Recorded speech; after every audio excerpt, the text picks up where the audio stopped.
မင်္ဂလာပါရှင်ဒီနေ့ကျွန်းလာမြို့နယ်ပြန်ကြားရေးနဲ့ပြည်သူ့ဆက်ဆံရေးဦးစီးဌာနလူလူအခြေပြုဗဟိုဌာနမှာ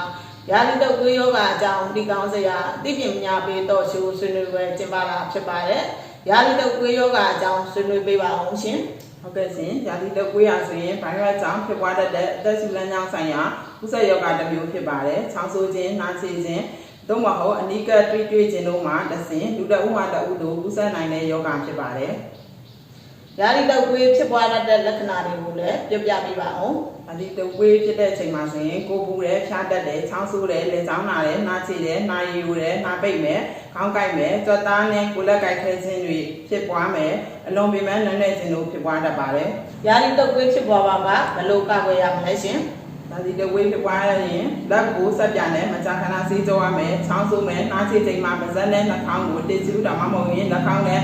ကာကွယ်လက်ကောင်းနဲ့အုပ်ဝါမှာဖြစ်တယ်။ခန္ဓာသူနဲ့အနိကတိတွေ့ခြင်းတွေကိုလည်းစောင့်ကြည့်ရမှာလူများတဲ့နေရာတွေကိုသွားပါကသွားလိုက်ရင်လိုအပ်ပါကမျက်နှာဖုံးတက်ရမှာဖြစ်ပါတယ်။နှစ်စဉ်ရာသီတုပ်ကွေးကာကွယ်ဆေးထိုးနိုင်ခြင်းဟာဆိုရင်ထိရောက်တဲ့ကာကွယ်မှုဒီလန်တစ်ခုဖြစ်ပါတယ်။ရာသီတုပ်ကွေးကုသပုံကိုလည်းဆွေးနွေးပေးပါဦး။ရာသီတုပ်ကွေးကိုဘယ်လိုကုသရမလဲဆိုတော့သူကအနားများယူရမယ်၊ဆေးများတောက်ရမယ်။အဖျားနဲ့ကိုက်ခဲမှုအတွက်ဆရာဝန်ဒါမှမဟုတ်ဆေးဝါးကျွမ်းကျင်သူတွေရဲ့အကြံပြုချက်အတိုင်းကိုက်ခဲဖြောက်ဆေးဖြားကြဆေးတွေကိုတောက်သုံးရမှာဖြစ်ပါတယ်။ဘယ်လိုအခြေအနေတွေဖြစ်နေရင်ဆရာဝန်ကိုပြသပြင်မှာလဲ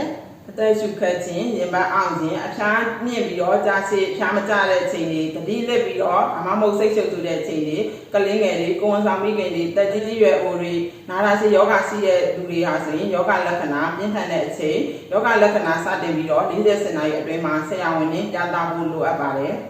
ရာသီတုပ်ကွေးယောဂနဲ့ပတ်သက်ပြီးဖိဆက်ဆွေးနွေးစရာရှိရင်ဆွေးနွေးပေးပါဦးရာသီတုပ်ကွေးရာဆိုရင်အများအားဖြင့်အခုလိုမိုးရာသီမှာဖြစ်ပွားတာဖြစ်ပါတယ်။ရာသီတုပ်ကွေးဖြစ်ပြီးတပတ်ခန့်အတွင်းမှာဆိုရင်သက်သာလာနိုင်တော့လေအန္တရာယ်များပြီးအဆုတ်ရောင်ရင်းကဲ့သို့သောနောက်ဆက်တွဲပြဿနာတွေဖြစ်ပွားနိုင်တဲ့အတွက်ကြောင့်တတိထားစောင့်ကြည့်ပြီးတော့ဂရုစိုက်ဖို့လိုအပ်ပါတယ်။ကျမတို့ကျွန်းလာမြို့နယ်ပြန်ကြားရေးနဲ့ပြည်သူ့ဆက်ဆံရေးဦးစီးဌာနအနေနဲ့ပြည်သူများအသိပညာဗဟုသုတရရှိစေရန်အတွက်တော်ရှိုးဆွေးနွေးပွဲများဟောပြောပွဲများပြဟောပြပွဲများကိုစင်စက်မပြတ်ဆောင်ရွက်လျက်ရှိပါတယ်။ကျေးဇူးတင်ပါတယ်ရှင်။